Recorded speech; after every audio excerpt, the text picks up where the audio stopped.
Hello everyone. हम अपने current affair series को आगे बढ़ाते हुए आज 13-14 दिसंबर के कुछ महत्वपूर्ण एमसीक्यू को देखते हैं। इससे पहले हम आगे बढ़ें, आप इस चैनल को सब्सक्राइब कर लिए जहां से आपको नोटिफिकेशन मिलता रहे। चलिए पहला क्वेश्चन देखते हैं आज का। मलेरिया के संदर्भ में निम्नलिखित कथनों पर विचार कीजिए।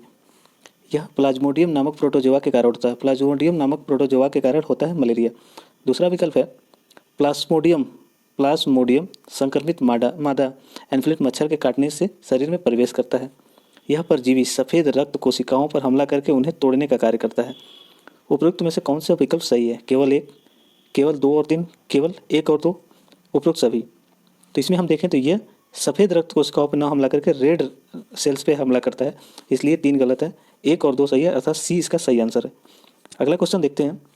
यहाँ पे इसको कुछ एक्सप्लेनेशन दिए हुए हैं, जो हमने बताया वही सारे हैं। यहाँ पे आप देख सकते हैं कि यह लाल रक्त कोशिकाओं को तोड़ने का काम करती है, न कि श्वेत रक्त कोशिकाओं पे। बाकी सारे सेंटेंस सही थे, वही विकल्प था। आगे अगला क्वेश्चन देखते हैं। अगला क्वेश्चन है परसिमन आयोग के संबंध में निम्नलिखित कथनों पर विचार कीजिए। परसिमन आयोग को भारत के निर्वाचन आयोग के द्वारा नियुक्त किया जाता है। यह जनसंख्या के आधार पर निर्वाचित क्षेत्रों का उचित विभाजन करके प्रत्येक नागरिक के लिए प्रतिनिधित्व का समान अवसर सुनिश्चित करता है। यह आयोग के आदेशों को किसी भी न्यायालय में चुनौती नहीं दी जा सकती। परसिमन आयोग के आदेशों को किसी भी न्यायालय में चुनौती नहीं दी जा सकती। तो ये बात सही है। इसमें देख लेते हैं, पहले हम ऑप्शन में दिया गया है उपरोक्त में से कौन सा सही है? केवल एक, दो और तीन, सी एक और दो, डी उपरोक्त सभी। तो इसमें हम देखें तो फर्स्ट गलत लिखा हुआ है, क्योंकि राष्ट्रपति के द्वारा निर्वाचन किया जाता है, इनका चयन किया जाता है, नियुक्त किया जाता है इनको, न कि निर्वाचन आयोग के द्वारा। इसलिए पहला गलत है। दूसरा विकल्प देखते हैं। यह जनसंख्या के आधार पर निर्वाचित क्षेत्रों का उचित विभाजन करके प्रत्येक नागरिक के लिए प्रतिनिधित्व का समान अवसर सुनिश्चित करता है, तो सही है। आयोग के आदेशों को किसी भी न्यायालय में चुनौती नहीं दी जा सकती, ये भी सही है। तो अर्थात इसका आंसर होगा बी। बी सही आंसर है। यहाँ पे एक्सप्लेनेशन दिया गया है कुछ। अभी तक 4 बार परसिमन आयोग का गठन किया गया है, 1992, 63, 73 और 2002। और कुछ यहाँ पे बहुत सारे विकल्प दिए गए, एक्सप्लेनेशन आप इन्हें देख सकते हैं। अगला क्वेश्चन है क्लाइमेट एम्बिशन समिट के संदर्भ में निम्नलिखित कथनों पर विचार कीजिए। इसका उद्देश्य है पेरिस समझौते के तहत नई और महत्वाकांक्षी प्रतिबद्धताओं को निर्धारित करना। इसकी मेजबानी G20 एवं प्रमुख पर्यावरण गैर लाभकारी संगठनों के साझेदारी से किया जा रहा है। इसकी मेजबानी G20 एवं कुछ अन्य गैर सरकारी संगठन अर्थात NGO के द्वारा किया जा रहा है। उपरोक्त में से कौन सा कथन सही है? केवल एक, केवल एक और दो, केवल दो, सी केवल एक और दो, उपरोक्त में से कोई नहीं। तो इसमें देखें हम तो G20 के द्वारा नहीं किया जा रहा है, तो इसलिए दो गलत है, एक सही है। केवल एक, इसका उत्तर सही है ए। इसका एक्सप्लेनेशन देख लेते हैं। क्लाइमेट एम्बिशन समिट 2020 पेरिस समझौते की 5वीं वर्षगांठ को चिन्हित करेगा। पेरिस समझौते तथा बहुपक्षीय क्रियाओं के लिए अपनी प्रतिबद्धता प्रदर्शित करने हेतु सरकार और गैर सरकारी नेताओं के लिए एक मंच प्रदान करेगा। इसका उद्देश्य पेरिस समझौते के तहत स्तंभों के समन 3 स्तंभों के अनुसार है। पहला समन, अनुकूलन और वित्तीय व्यवस्था के तहत नई महत्वाकांक्षी प्रतिबद्धताएं निर्धारित करता है, इसलिए एक सही है, दो सही है। इसका जो सेंटेंस विकल्प कथन था एक, यहाँ पे एक सही था। ये नई और महत्वाकांक्षी प्रतिबद्धताओं को निर्धारित करता है, तो इसलिए एक सही है। दूसरा देख लेते हैं। इसकी मेजबानी चिली, इटली की साझेदारी में संयुक्त राष्ट्र, यूनाइटेड किंगडम और फ्रांस के द्वारा की जाएगी, न कि G20 के द्वारा नहीं की जाएगी। इसकी मेजबानी चिली, इटली संयुक्त रूप से और यूनाइटेड किंगडम और संयुक्त राष्ट्र UN एवं फ्रांस के द्वारा की जाएगी। अगला क्वेश्चन देखते हैं। संयुक्त राष्ट्र जनसंख्या पुरस्कार के संदर्भ में निम्नलिखित कथनों पर विचार कीजिए। प्रत्येक वर्ष जनसंख्या, प्रजनन, स्वास्थ्य के मुद्दों तथा समाधानों में उत्कृष्ट योगदान देने के लिए किसी व्यक्ति या संस्था को सम्मानित करती है। संयुक्त राष्ट्र जनसंख्या पुरस्कार प्रत्येक वर्ष प्रजनन, स्वास्थ्य के मुद्दे एवं समाधान में उत्कृष्ट योगदान देने वाले किसी व्यक्ति या संस्था को सम्मानित करती है। इस पुरस्कार की स्थापना 1981 में संयुक्त राष्ट्र महासभा द्वारा की गई थी। संयुक्त राष्ट्र जनसंख्या पुरस्कार के इतिहास में पहली बार किसी भारतीय संस्था को यह सम्मान प्रदान किया गया है। उपयुक्त में से कौन सा कथन सत्य है? ए 1, 2, 3, बी 2 और 3, सी उपयुक्त सभी, डी केवल एक।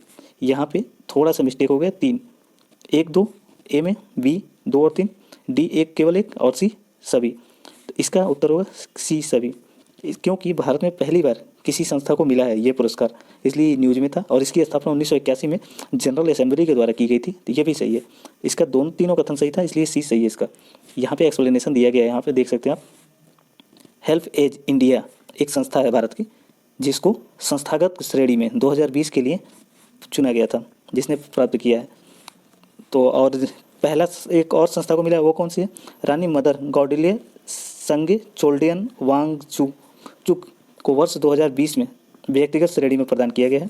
अन्य यहाँ पे आप देख सकते हैं, इस पुरस्कार की स्थापना 1981 में की गई थी। 1983 में पहली बार प्रस्तुत किया गया था। इसमें स्वर्ण पदक, प्रमाण पत्र एवं नगद राशि दी जाती है।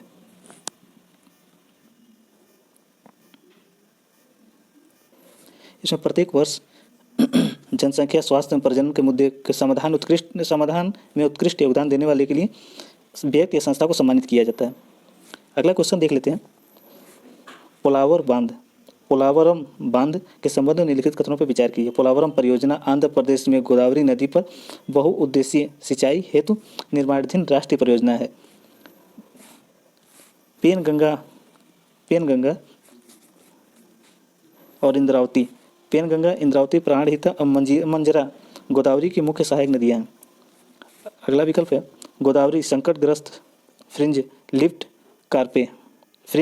कार्पे अर्थात लिवियो फ्रिंगविंग का निकटवर्ती स्थान है। यह मछली की एक प्रजाति है। यहाँ पे एक मछली की प्रजाति है फ्रिंज लिम्फड कार्पे अर्थात लिम्बियो फ्रिंजर का निवास स्थान है, जो एक संकटग्रस्त मछली है। तो इनमें से कौन सा सही है? तो इनमें देखें तो पहला सही है। पोलावरम परियोजना आंध्र प्रदेश में गोदावरी नदी पर बनाई जा रही है, जो कि मल्टी यूज इरिगेशन प्रोजेक्ट है, तो एक सही है। दूसरा पेनगंगा, इंद्रावती, प्राणहिता और मंजरा गोदावरी की मुख्य सहायक नदियाँ, ये भी सही है। तीसरा भी सही है, इसलिए इसका सही उत्तर है सी।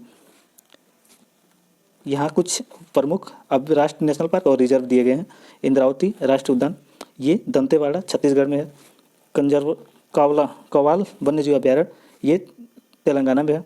कांगेर घाटी राष्ट्रीय उद्यान छत्तीसगढ़ में है। किन्नर सानी वन्यजीव अभ्यारण्य तेलंगाना में है। बोर वन्यजीव अभ्यारण्य महाराष्ट्र में है, मनोली डिस्ट्रिक्ट महाराष्ट्र में है। कोल्लेरू वन्यजीव अभ्यारण्य आंध्र प्रदेश में है। मंजीरा वन्यजीव अभ्यारण्य तेलंगाना में है। पापीकोंडा वन्यजीव अभ्यारण्य आंध्र प्रदेश में है। पेंच नेशनल पार्क मध्य प्रदेश में है।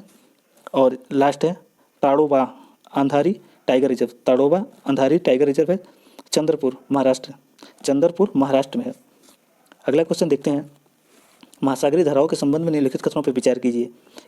उपयुक्त में से गर्म महासागरीय धारा की पहचान कीजिए। तो यहाँ देखें, एल नीनो करंट दिया, फ्लोरिडा करंट दिया, गल्फ करंट दिया, मोजाम्बिक करंट दिया। इनमें से हमें चूज करना है कौन सी गर्म जलधारा है। तो यहाँ पे एल नीनो भी गर्म जलधारा है, फ्लोरिडा करंट भी गर्म जलधारा है, गल्फ स्ट्रीम भी गर्म जलधारा है, मोजाम्बिक करंट भी गर्म जलधारा है। तो उपयुक्त सभी सही है, सी इसका सही उत्तर है। हम यहाँ पे देख लेते हैं एल नीनो कहाँ से चलती है। तो इधर से चलती है दक्षिण अमेरिका की तरफ, ये गर्म जलधारा है। फ्लोरिडा देख लेते हैं, फ्लोरिडा यहाँ पे चलती है गल्फ करंट के जस्ट नीचे। यहाँ पे गल्फ स्ट्रीम ये भी गर्म जलधारा है, मोजाम्बिक करंट भी गर्म जलधारा है। अगला क्वेश्चन है पर्यावरण दिवस। अंतर्राष्ट्रीय पर्वत दिवस के संबंध में निम्नलिखित कथनों पर विचार कीजिए। यह दिवस पर्वतों में सतत विकास को प्रोत्साहित करने के लिए वर्ष 2003 में संयुक्त राष्ट्र महासभा के द्वारा स्थापित किया गया था। अंतर्राष्ट्रीय पर्वत दिवस को पर्वतों के सतत विकास को प्रोत्साहित करने के लिए 2003 में जनरल असेंबली द्वारा स्थापित किया गया था। इस वर्ष अंतर्राष्ट्रीय पर्वत दिवस की थीम है पर्वतीय जैव विविधता, माउंटेन बायोडाइवर्सिटी रखी गई है। इनमें से कौन सा सही है? तो इसमें पहला भी सही है, दूसरा भी सही है, इसलिए इसका सही उत्तर है सी, क्योंकि इसकी स्थापना 2003 में जनरल असेंबली में की गई थी और इस वर्ष का थीम है पर्वतीय जैव विविधता, माउंटेन बायोडाइवर्सिटी। इसका सी आंसर सही है। अगला क्वेश्चन देखते हैं। यहाँ पे एक्सप्लेनेशन दिया गया, आप पढ़ सकते हैं। अगला क्वेश्चन है लोअर सोलायर बांध के संबंध में निम्नलिखित कथनों पर विचार कीजिए। यह बांध चालाकुंडी नदी बेसिन में अवस्थित है। अपर सोलायर बांध तमिलनाडु में अवस्थित है, जबकि लोअर सोलायर बांध केरल में अवस्थित है। पर्यटन की दृष्टि से महत्वपूर्ण होने के कारण यह बांध स्थानीय लोगों की जीवन रेखा है और यहाँ बांध सोलायर वनों से घिरा हुआ है। उपयुक्त में से कौन सा सही है? एक सही है, क्योंकि यह बांध चालाकुंडी नदी बेसिन पर अवस्थित है। दूसरा, अपर सोलायर बांध तमिलनाडु में है, जबकि लोअर सोलायर बांध केरल में है। पर्यटन की दृष्टि से महत्वपूर्ण है और यहाँ यह पूरा बांध सोलायर वन से घिरा हुआ है, इसलिए इसका सही विकल्प है डी। उपरोक्त सभी सत्य हैं। अगला क्वेश्चन देखते हैं। यहाँ पे आप पढ़ सकते हैं सारे वही चीज़ें लिखी हुई हैं जो वहाँ पे था, उसका एक्सप्लेनेशन हमने बता दिया, तो आप इसको पढ़ सकते हैं।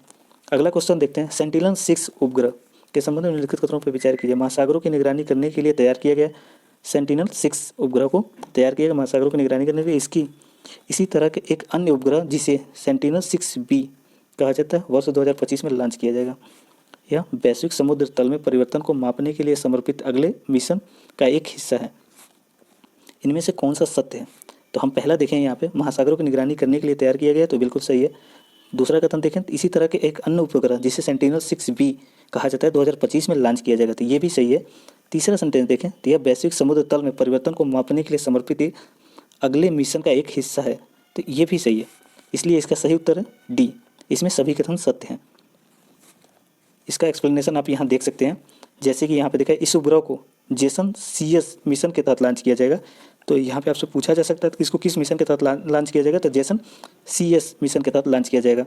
आप यहाँ देख सकते हैं सेंटिनल-6B को 2025 में लॉन्च किया जाएगा, और अन्य विकल्प यहाँ पे दिए गए हैं, आप उनको पढ़ सकते हैं। जैसे कि इसको फाल्कन 9 रॉकेट के द्वारा लॉन्च किया गया था, वो जो कि SpaceX का है। इसे कहाँ से लॉन्च किया गया तो वो भी यहाँ पे दिया हुआ है, इसका उद्देश्य भी यहाँ पे दिया गया है, तो आप इसको रोक के आसानी से पढ़ सकते हैं। चलिए हम अगला क्वेश्चन देखते हैं। अगला क्वेश्चन है गिल्लन बरे सिंड्रोम GBS। गिल्लन बरे सिंड्रोम के संदर्भ में निम्नलिखित कथनों पर विचार कीजिए। यह एक बहुत ही दुर्लभ ऑटो इम्यून विकार है, ऑटो इम्यून डिसऑर्डर है। GBS बैक्टीरिया व वायरस संक्रमण के कारण होता है। अतीत में मिडिल ईस्ट रेस्पिरेटरी सिंड्रोम के मरीजों में भी GBS के लक्षण देखने के लिए मिले थे। उपरोक्त में से कौन सा कथन सत्य है? इसमें कौन सा सत्य है?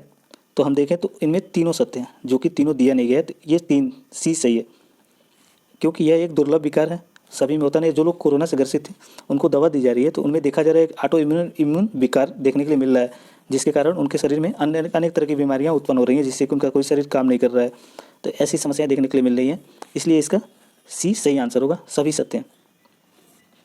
यहाँ हम एक्सप्लेनेशन में देख सकते हैं, दिया गया है कोविड-19 से ग्रसित रोगियों में गिल्लन बरे सिंड्रोम की समस्या देखने के लिए मिल रही है। इस विकार से ग्रसित रोगी की प्रतिरक्षा प्रणाली कोरोना को मारने के प्रयास में गलती से प्रतिरक्षा तंत्रिका तंत्र को ही प्रभावित करती है और हमला करना शुरू करती है, जिससे शरीर के अंगों का कार्य करने की क्षमता प्रभावित होती है। इनके कुछ लक्षण यहाँ पे दिए हैं। खुजली, मांसपेशियों में कमजोरी, दर्द, सूजन इत्यादि हैं। इसके लक्षण सबसे पहले पैरों एवं हाथों में उभर कर आते हैं। ये सारी चीज़ें देख सकते हैं। 6 से 12 महीने या उससे भी अधिक समय तक इसके प्रभाव रह सकते हैं। यह एक अस्थायी बीमारी, अगर क्वेश्चन में आपसे पूछ ले कि अस्थायी है तो गलत होगा। ये एक अस्थायी प्रभाव है, लंबे समय तक नहीं रहता है, 6 से 12 महीने तक ही रहता है, जो कि वो भी लंबा ही है। यहाँ पे हमने पिछली बार क्वेश्चन पूछा था टार्बल क्या है, तो टार्बल है एक ब्राउन कार्बन। आज का क्वेश्चन है, हाल ही में समाचारों में रहा हरिकेन इयोटा किस देश के तट से टकराया? विकल्प है ए मैक्सिको के तिजुआना के तट से टकराया, बी कनाडा के सेंट लॉरेंस तट से टकराया, डी मध्य अमेरिका के निकारागुआ के तट से टकराया, डी इनमें से किसी से भी नहीं टकराया।